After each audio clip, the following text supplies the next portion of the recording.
Então, gente, eu me chamo Laura Matideren e eu vim aqui falar um pouquinho sobre o plano de intervenção do PIAF, que é o Programa de Incentivo à Atividade Física para o Idoso, né? Que é o programa que eu participo como estagiária. Né? Vamos lá, então. Vamos passar para o segundo slide. Então, chegamos aqui no segundo slide. O meu plano de intervenção ele é sobre a aula de ginástica chinesa, que é uma aula coletiva, que tem entre 5 e 30 participantes, tá bem? Então, antes do plano de intervenção, eu percebi que o uso dos bastões e dos steps acabavam sendo muito necessários para trabalhar o Yanggong, que é uma arte chinesa que trabalha muito os movimentos das articulações de maneira bem pouco intensa, né? Então, os movimentos eles são quase praticamente isométricos, porém eles exigem muito equilíbrio e coordenação da parte de quem pratica. Então, eu percebi que os idosos tinham muita dificuldade, então eu acabei tendo que utilizar esses bastões e steps e acabei reduzindo de 18 movimentos para apenas 16. Os 18 movimentos eu vou explicar mais para frente como é que funciona, mas nesse primeiro momento eu tive que conseguir fazer com 16 movimentos, tá? A partir do momento em que eu percebi que eu comecei a utilizar os bastões, eles começaram a ganhar mais equilíbrio e trabalhar um pouquinho melhor a coordenação também, eu comecei a reduzir o uso dessas ferramentas, que são os bastões e os steps, e comecei a utilizar os 18 movimentos em si. E aí eu pretendo que no final, né, depois do meu plano de intervenção, eu consiga realmente reduzir drasticamente o uso das ferramentas, somente para aqueles que têm muita dificuldade mesmo de equilíbrio ainda, e que eu possa utilizar os 18 movimentos de maneira mais fluida e contínua com eles, fazendo eles de maneira a ficar mais equilibrados e também de maneira mais coordenada. Então, o Liangong, como eu falei, ele trabalha as articulações, então a gente começa com movimentos que trabalham muito mais os ombros, certo? O pescoço, em alguns movimentos também. Depois a gente parte para a coluna, em suas três faces. Depois a gente parte para o quadril, joelhos e tornozelos, certo? Então, são vários movimentos que envolvem respirações, envolvem equilíbrio, envolvem coordenação, em que eu fico de costas para os idosos, de frente para o espelho, na nossa sala, que vocês vão ver nas fotos a seguir. E eu vou fazendo os movimentos enquanto eles vão lá realizando de acordo com cada um, né, com a sua própria percepção e observando o meu movimento também. Então, nós temos como ambiente a sala de ginástica, certo? Que é lá dentro, nos fundos da academia antiga, essa salinha que vocês estão vendo à direita ali, onde eles se posicionam de maneira... Eles ficam em pé, eu peço para eles abrirem os braços, para ficarem bem afastados uns dos outros, e para que eles fiquem afastados lá de trás também. Nessa foto, inclusive, alguns estão lá atrás, mas eu sempre peço para eles ficarem um pouquinho mais para frente, para não correr o risco né, de ter alguma queda, alguma coisa nesse sentido. Nós temos também o tatame, ali que fica na sala de ginástica, porém o tatame ele não é muito bom, justamente porque ele fica próximo dos aparelhos, e como ele é um tatame um pouquinho alto, ele fica próximo do chão, também tem um risco de quedas. Então quando a gente está trabalhando com eles com os bastões, com steps, ou até mesmo com peso corporal, a gente sempre pede para eles ficarem mais afastados. Essa foto foi uma das primeiras fotos antes da gente ter esse protocolo novo, de pedir para eles irem mais internamente, justamente para evitar algum risco de queda ou de alguma lesão, né? Então, como é que funciona essa relação professor-aluno-supervisor?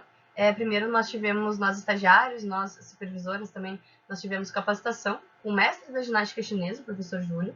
Ele dá aula no Tesourinha, inclusive, até hoje, dá aula para grandes públicos. Ele nos ensinou a arte, né? Como é que funciona, o que a ginástica chinesa representa, o que ela ajuda, que partes do corpo ela ajuda também, porque os chineses acreditavam que muitas das nossas partes do corpo estavam ligadas a órgãos, então se a gente der algum sistema de batidinhas, um sistema de massagens, a gente já está auxiliando os nossos órgãos internos também. E aí depois das capacitações com o Prof. Lúcio, a gente realizou algumas aulas só nos estagiários, para a gente relembrar os movimentos, a gente tem um livrinho em que a gente tem os movimentos novamente para a gente lembrar da sequência. Eu de tantas vezes dar essa aula já sei a sequência de cor, né? Mas a gente tem aquele livrinho para nos ajudar a nos guiar. E a partir dessas aulas a gente já ficou capacitado para dar aula para os idosos. Então, quando eu dou as aulas ali, normalmente sou eu que realizo os movimentos, os idosos me olham e as minhas supervisoras ficam perto para caso eu precise de alguma coisa. Então, por se tratar de uma aula coletiva, né, eu não consigo fazer muitas adaptações e eu não consigo observar muitas pessoas porque as pessoas são extremamente diversas, certo? Então, alguns problemas que a gente enfrenta, né, são da terceira idade. Então, muitos idosos têm diabetes, têm hipertensão, têm osteoporose ou têm alguma lesão que já fizeram cirurgia, que não curou muito bem, fizeram fisioterapia, mas sentem dor.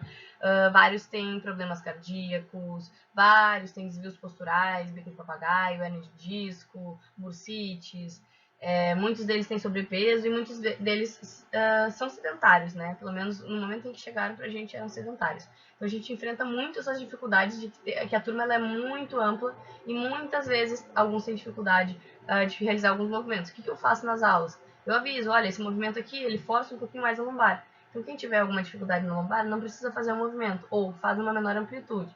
E assim vai. Então, assim, a anamnese que a gente faz uma avaliação inicial antes de trazer os idosos para o programa, bem específica de cada um, perguntando sobre a rotina, sobre os hábitos, sobre a saúde e tudo mais.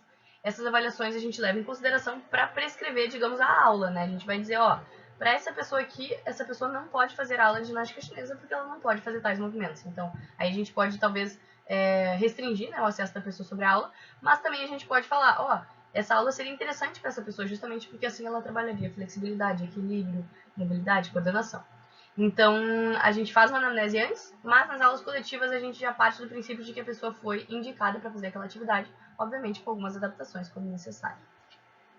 Então, a partir do planejamento, o que eu fiz de planejamento? Né? Eu percebi que antes das aulas, o que acontecia? As pessoas tinham muita dificuldade de equilíbrio, elas tinham pouca resistência para ficar em pé, então muitas vezes elas tinham que sentar. No intervalo das aulas eu dava em 2, 3 momentos eu dava água, dava um tempo para sentar para que eles pudessem descansar, porque a aula toda é em pé, né? Depois de certo período. Tinham muitos problemas, dores, problemas articulares, falta de mobilidade, falta de confiança mesmo para poder realizar os exercícios.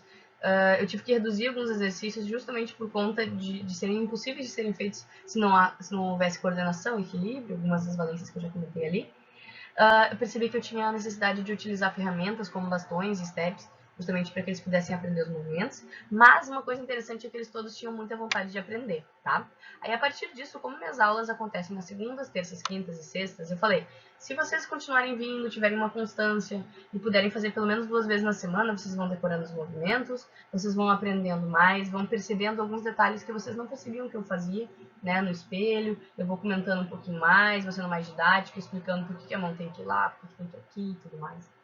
Aí, durante o meu planejamento, eu pensei, se eu conseguir ser mais didática e tentar melhorar o equilíbrio deles através das minhas aulas, eles vão aos pouquinhos poder reduzir as ferramentas que eles usam. Então, eles não vão mais precisar usar os bastões, não vão mais precisar os steps, com as suas exceções, porque sempre tem gente que vai acabar precisando. Então, eu notei o quê? Né, durante esse período que eu fui trabalhando muito o equilíbrio com eles. Eu fiz mais repetições dos movimentos que exigiam mais equilíbrio, né? Justamente para que eles trabalhassem isso. E junto com isso, obviamente, eu indiquei algumas outras atividades do programa que auxiliam na questão do equilíbrio, por exemplo, a gerontomotricidade, ginástica de manutenção, que trabalham essa questão de memória, de dupla tarefa e de controle motor também. Então, acabei reduzindo o número de ferramentas, né? Então, especificamente para algumas pessoas que não conseguiam realmente. Percebi um aumento de flexibilidade, aumento de confiança para realizar os exercícios. Muitos vinham me dizer, nossa, eu consegui fazer as coisas finalmente. O trabalho acabou sendo mais didático, como eu falei. Comecei a pausar mais, fazer as progressões das atividades de maneira mais clara, de maneira talvez levando um pouquinho mais de tempo, mas eu acho que ficou mais didático para eles também. Muitos notaram redução de dores articulares, o que é muito interessante e muito bom, e é justamente por isso que a gente dá essa aula, né? Eles saem da aula se sentindo melhores. E, além disso, eu trabalhei muito a respiração, né? Porque a respiração, o equilíbrio, trabalhar o powerhouse, né? A parte interna do corpo, o centro de massa, é extremamente importante para trabalhar o equilíbrio também, que era, digamos, a nossa principal dificuldade. Então, aprendendo a respiração, eles aprenderam a fazer um movimento de maneira mais tranquila e aí de uma forma mais fluida também. E acabaram tendo constância nas aulas, né? Muitos dos meus alunos vêm em todas as aulas, não perdem uma aula. E justamente por conta dessa constância eu percebo já uma grande diferença deles lá no início para agora, em termos de todos os movimentos. Porque os movimentos, como eles são isométricos, muitas vezes eles são lentos, eles exigem certo equilíbrio, com os pés mais afastados, mais juntos. Então eu percebi muito isso. O que eu quero, né?